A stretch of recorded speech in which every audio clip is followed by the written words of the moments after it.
नमस्कार मित्रों, प्रणाम। मैं हंसराज चौधरी, संस्थापक श्री नवग्रह आश्रम सेवा संस्थान की ओर से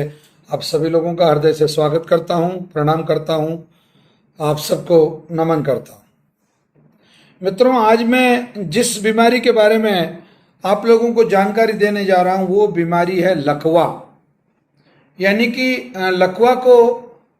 सामान्यतया हवा में आना भी कहते हैं कि किसी देवी देवता की हवा में आ गया ये बंदा, या इसको एलोपैथी में इसको पैरालिसिस कहा जाता है और उर्दू जबान में इसको फालिस कहा जाता है, फालिस मार गया। और हिंदी में हमें जो इसको पक्षाघात कहते हैं, यानी कि किसी शरीर के किसी एक पक्ष पे आघात हो जाना, शरीर के किसी एक भाग विशेष पे आघात हो जाना, यानी कि उसको पक्षाघात कहा जाता है। तो सामान्यतया लकवा, पक्षाघात, पैरालिसिस, फालिस, ये सभी इसके सामान्यतया जो नाम है प्रचलन में, वो अलग अलग क्षेत्रों में, अलग अलग भाषाओं में, अलग अलग क्षेत्रों में ये इस तरीके से बोला जाता है। अब होता क्या कि मतलब ये लकवा है क्या, बेसिकली इसको समझने के लिए आपको एक कोशिश करनी पड़ेगी। वो कोशिश ये कि लकवे की जो हमारे आयुर्वेद की दृष्टि से या सामान्य ज्ञान की दृष्टि से अगर अपन उसको एक परिभाषा में बांधने की कोशिश करें तो शरीर के किसी एक अंग विशेष में मतलब जो उसकी कार्य संचलन विधि है, यानी कि उसकी जो वर्किंग कैपेसिटी है, जैसे एक हाथ और एक पैर का अचानक काम करना बंद कर देना, या मुंह का अचानक इस तरीके से तिरछा हो जाना, या शरीर के नीचे के भाग का अचानक मतलब पैरालाइज हो जाना, मतलब बिल्कुल यूं इस तरीके से कोई उसमें जान नहीं रहना, काम नहीं करना। ये इस तरीके के जब लक्षण आपको दिखाई देते हैं तो ये अंग विशेष में पैरालाइज होने के या उसके निष्क्रिय होने के या उसके शिथिल होने के या आंशिक शिथिल होने के जो लक्षण दिखाई देते हैं वो पैरालाइज कहलाता है, वो लकवा कहलाता है। मतलब इसके दो तीन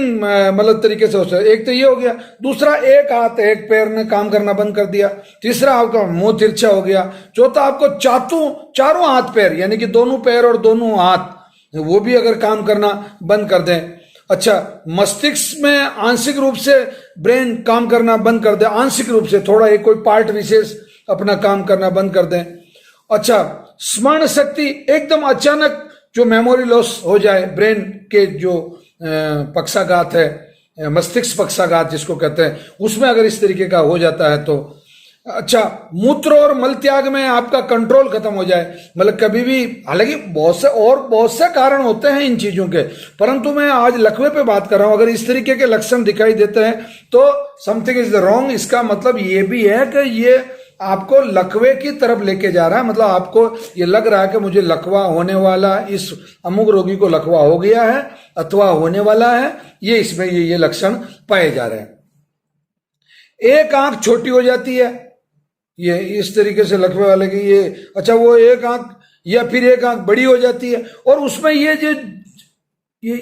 जो झपकने वाला जो काम है ये बंद हो जाता है, वो आंख फिर खुली की खुली रहती है। मतलब अगर किसी को लकवा हो जाता है तो वो आंख फिर खुली की खुली रहेगी, वो झपकेगी नहीं। कभी कभार झपक जाए तो बात अलग है, बाकी वो इस तरीके से मुंह बिल्कुल यूं टेढ़ा हो जाएगा तो वो टेढ़ा का टेढ़ा ही रहेगा, ऐसा इस तरीके से आंख इस तरीके से खुली रह जाएगी। ये स्थितियां होती है। तो ऐसी स्थितियां अगर बन जाती है तो इसका मतलब मान के चलो कि ये इसको लकवा हो गया। अब ये हो गए इसके लक्षण, कि ऐसे लक्षण अगर पाए जाते हैं तो इसका मतलब उस रोगी को लकवा हुआ है। अब आयुर्वेद के हिसाब से ये 5 प्रकार का होता है,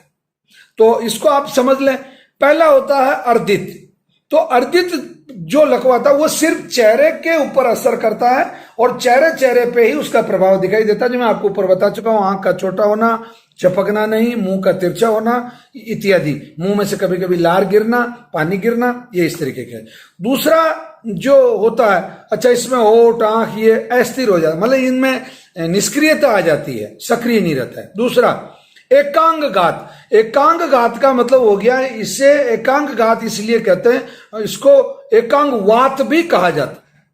मतलब एकांगवात, क्योंकि आयुर्वेद में बेसिकली लकवे का जो कारण है वो वात रोग का अचानक कुपित होना, हालांकि कारण इसका मूलतः ये है कि मस्तिष्क के किसी एक हिस्से में, एक पार्ट, पर्टिकुलर पार्ट विशेष में खून की सप्लाई का बंद हो जाना, उसको उतना खून नहीं मिलना, उतना प्रेशर से उतना ब्लड की सप्लाई नहीं होने की वजह से वो जिस अंग विशेष में, जैसे उदाहरण के लिए अगर राइट हैंड साइड में बाहर की तरफ अगर वो चीज खून की सप्लाई कम हो गई है तो आपका लेफ्ट हैंड साइड पैरालाइज हो जाएगा, और लेफ्ट हैंड ब्रेन में अगर वो सप्लाई कम हुई है तो आपका राइट हैंड साइड जो है वो, जो आपका ब्रेन है वो पैरालाइज हो जाएगा। अब इसमें आपका एक हाथ एक पैर उसी दिशा का, मतलब राइट का हाथ हो तो राइट का ही पैर, लेफ्ट का हाथ हो तो लेफ्ट का ही पैर, वो आपका इस तरीके से मतलब पैरालाइज हो जाता है। इसमें आंशिक रूप से इसको मतलब, अच्छा एलोपैथी की अगर भाषा में बात करें तो इसको मोनोप्लेजिया कहते हैं। मोनोप्लेजिया यानी कि मोनो एक साइड में, वो प्लेजर टाइप हो गया, वो फ्रीजिंग टाइप हो गया, या उसमें मूवमेंट बंद हो गया, या वो आंशिक रूप से निष्क्रिय हो गया या कमजोर हो गया। अगला तीसरा जो प्रकार होता वो सर्वांग घात होता। सर्वांग घात का मतलब आपका पूरी बॉडी पैरालाइज हो जाती है, आपके दोनों हाथ, दोनों पैर, आपकी आंखें, आपका मुंह, पूरी बॉडी हल्की सी, आप जीवित तो होते हैं, वो व्यक्ति जीवित तो दिखता है, श्वास ले रहा होता है, हल्का हल्का सा बोलने की कोशिश भी करता है, पर उसकी पूरी बॉडी पैरालाइज हो जाती है। चौथा जो होता है वो होता है अधरांग घात। अधरांग घात का मतलब होता है, इसमें क्या होता है कि कमर के अधर नीचे का जो हिस्सा है, अधो मतलब, तो कमर के नीचे का जो हिस्सा है वो काम करना बंद कर देता है, और वो इसका जो प्रमुख कारण है वो सुषुम्ना नाड़ी होती है। इंगला, पिंगला और सुषुम्ना, तीन तरह की जो वात नाड़ियां अपने शरीर में वायु का जो संचरण करती है, प्राण वायु को एक स्थान से दूसरे स्थान पर लेके जाती है और संवेदनाओं को लेके जाती है, उसमें अगर ये मतलब काम करना बंद कर देती है, सुषुम्ना नाड़ी की निष्क्रियता की वजह से ये इस तरीके का होता है। तो ये हो गया आपका नीचे का जो हिस्से का होता है। और अब पांचवा जो है लकवा जो आयुर्वेद के प्रकार से, वो होता है बाल घात। बाल घात में क्या होता है कि जो बच्चे होते हैं उनको 3 से 4 वर्ष, 3-4 महीने से लगा के 3-4 वर्ष की उम्र तक अगर बच्चे को अचानक उसके हाथ पैर शिथिल हो जाए, हाथ पैर मुड़ जाए और वो घर घर की आवाज करने लग जाए, या वो बेहोश हो जाए, या उसके हाथ पैर काम नहीं करें, पैर काम नहीं करें, दोनों हाथ काम नहीं करें, वो ऐसा टेढ़ा मेढ़ा अष्टावक्र की तरह हो जाए, तो पूरी संभावना, हालांकि ऐसे समान रूप से लक्षण मिर्गी में भी पाए जाते हैं, परंतु मैं ये आपको लकवे के जो लक्षण है वो बता रहा हूं। अब बेसिकली एलोपैथी क्या कहती है इसके लिए? एलोपैथी का कहना क्या? एलोपैथी का लकवे के बारे में ऐसा कहना है कि आपके ब्रेन की जो एक पर्टिकुलर साइड है, उस पर्टिकुलर साइड में खून की सप्लाई कम होने की वजह से उससे जो प्रभावित एफिलेटेड जो पार्ट है वो जब निष्क्रिय हो जाता है तो ये लकवा, मतलब उसको वो ये सब मानते हैं कि भाई ये इसके कारण आपको पक्षाघात हो गया है। भाग विशेष में रक्त की जो आपूर्ति है वो बंद हो जाने की वजह से उससे प्रभावित जितने भाग हैं वो अंग जो है वो मतलब शिथिल हो जाते हैं या उनमें लकवा जाता है। एक चीज और होती है, 85% केसेस तो ऐसे होते हैं जिनमें खून की सप्लाई कम होने की वजह से लकवा हो जाता है, परंतु 15% केस ऐसे होते हैं जिसमें खून की सप्लाई एकदम बढ़ जाती है, बहुत तेज हार्ट उसको खून दे देता है, हार्ट की पंपिंग बढ़ जाती है। तो ब्रेन की जो कमजोर नसें होती है वो कमजोर नस के फट जाने के कारण मतलब ब्रेन स्ट्रोक हो जाता है, जिसको ब्रेन स्ट्रोक बोलते हैं एलोपैथी की भाषा में, और उसकी वजह से आपके जो अंग विशेष जो मैंने पहले बताए, एक हाथ एक पैर या मुंह या पूरा शरीर या नीचे पेट से नीचे, मतलब इस तरीके से आपको। अब आपको इसके इलाज के बारे में कहते हैं तो एलोपैथी वाले तो कहते हैं भाई हमारे पास लकवे का कोई बहुत बड़ा इलाज नहीं है, परंतु कुछ जो अच्छे फिजिशियन है वो ये कहते हैं कि नहीं, आप लकवा होते ही अगर आप पेशेंट को हमारे पास लेके आ जाते हैं तो हम उसके खून की गति को बढ़ाने की कोशिश करते हैं और उसके ब्रेन का जो पर्टिकुलर पार्ट पैरालाइज हुआ है उसको एमआरआई करके उसमें क्या कॉम्प्लिकेशन आई है, अगर कहीं बॉडी में किसी जगह क्लॉट्स हैं तो उन क्लॉट्स को भी वो रिमूव करने की कोशिश करते हैं। ये तो और पर उसमें रिजल्ट बहुत स्लो आते हैं और पैसा भी बहुत ज्यादा लगता है, परंतु कुछ एक केसेज में इसमें सफलताएं मिलती भी है, इसमें इस बात में कोई दो राय नहीं है। मतलब पैरालाइज हुए आदमी को, बंदे को पूरी ऑक्सीजन दी जाए और उसको इस तरीके से कुछ किया जाए तो उसका लाभ होता है, इस मामले में कोई संशय नहीं। अब आयुर्वेद में अगर मतलब आपको लकवा हो जाता है तो आपके घर पे अगर एक तो तात्कालिक इलाज में बता रहा हूं वो ये है कि आपको तुरंत प्रभाव से आंशिक मात्रा में थोड़ा अकरकरा लेके, अकरकरा यानी कि एक पुष्प अकरकरा का अगर आपके पास है तो उसका आधा यानी कि आधा फूल आप अकरकरा का, या जड़ है तो थोड़ा सा एक चुटकी भर जड़ मतलब आप लेके और उसका पाउडर और उसको गर्म पानी से अगर पेशेंट को पिला देते हैं तो उससे उसकी जो हार्ट बीट है वो बढ़ती है और संचरण वापस उसके शरीर में शुरू हो जाता है। और गर्म जल से उसको स्नान करवा लें,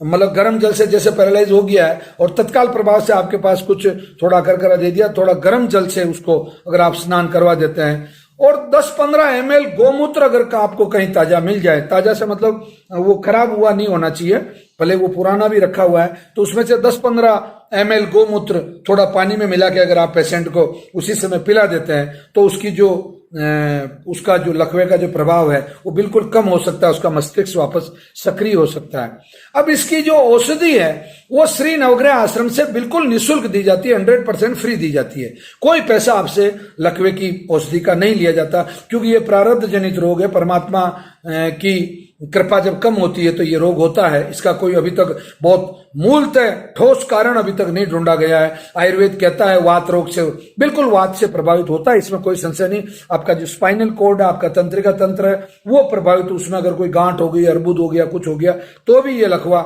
इस तरीके से हो जाता है, पर धीरे धीरे धीरे धीरे वापस ठीक होता है। तो हम जो औषधि देते हैं उस औषधि में मुख्य जो घटक है उसमें अकरकरा है, गिलोय है और सण के बीज